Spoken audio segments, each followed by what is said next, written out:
Bhakti or Devotion, Part 4. The second test is that love knows no fear. So long as man thinks of God as a being sitting above the clouds, with rewards in one hand and punishment in the other, there can be no love. Can you frighten one into love? Does the lamb love the lion, the mouse the cat, the slave the master? Slaves sometimes simulate love, but is it love? Where do you ever see love in fear? It is always a sham. With love never comes the idea of fear. Think of a young mother in the street. If a dog barks at her, she flees into the nearest house. The next day, she is in the street with her child, and suppose a lion rushes upon the child. Where will be her position? Just at the mouth of the lion protecting her child. Love conquered all her fear. So also in the love of God. Who cares whether God is a rewarder or a punisher? That is not the thought of a lover. Think of a judge when he comes home. What does his wife see in him? Not a judge or a rewarder or punisher, but her husband, her love. What do his children see in him? Their loving father, not a punisher or rewarder. So the children of God never see in him a punisher or a rewarder. It is only people who have never tasted of love that fear and quake. Cast off all fear, though these horrible ideas of God as a punisher or rewarder may have their use in savage minds. Some men, even the most intellectual, are spiritual savages, and these ideas may help them. But to men who are spiritual, men who are approaching religion, in whom spiritual insight is awakened, such ideas are simply childish, simply foolish. Such men reject all ideas of fear. The third is a still higher test. Love is always the highest ideal. When one has passed through the first two stages, when one has thrown off all shopkeeping and cast off all fear, one then begins to realize that love is always the highest ideal.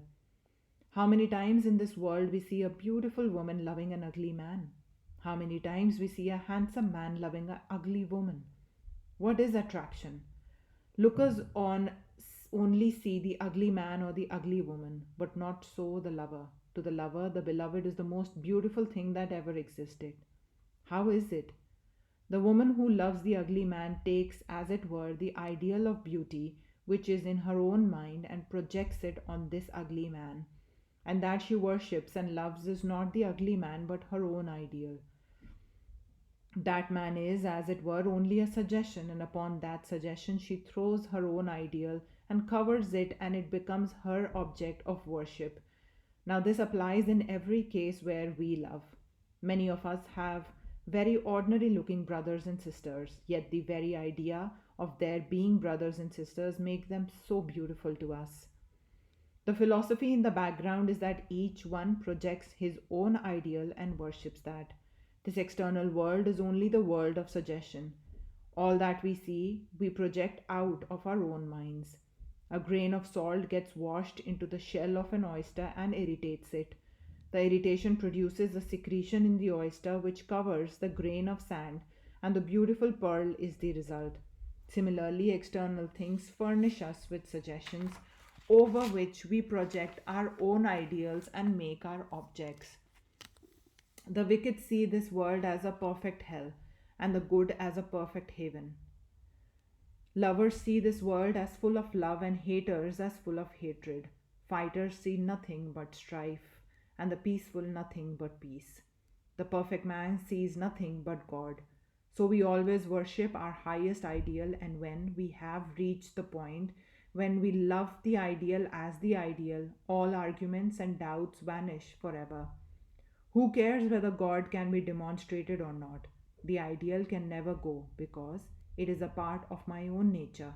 I shall only question the ideal when I question my own existence, and I cannot question the one, I cannot question the other. Who cares whether God can be almighty and all merciful at the same time or not? Who cares whether he is the rewarder of mankind, whether he looks at us with the eyes of a tyrant or with the eyes of a beneficent monarch?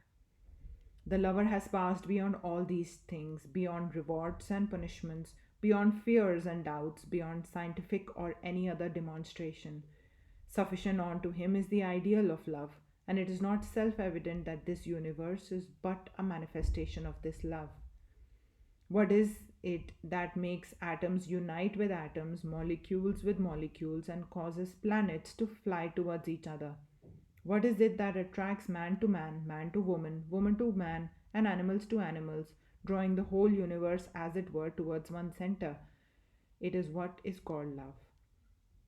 Its manifestation is from the lowest atom to the highest being, omnipotent, all pervading is this love. What manifests itself as attraction in the sentient and the insentient, in the particular and in the universal, is the love of God. It is one motive power that is in the universe. Under the impetus of that love, Christ gives his life for humanity, Buddha even for an animal, the mother for the child, the husband for the wife. It is under the impetus of the same love that men are ready to give up their lives for their country, and strange to say, under the impetus of the same love, the thief steals, the murderer murders. Even in these cases, the spirit is the same, but the manifestation is different. This is one motive power in the universe. The thief has love for gold. The love is there, but it is misdirected. So, in all crimes as well as in all virtuous actions, behind stands that eternal love. Suppose a man writes a check for $1,000 for the poor of New York, and at the same time, in the same room, another man forges the name of a friend. The light by which both of them write is the same, but each other will be responsible for the use he makes of it. It is not the light that is to be praised or blamed. Unattached yet shining in everything is love, the motive power of the universe, without which the universe would fall to pieces in a moment, and this love is God.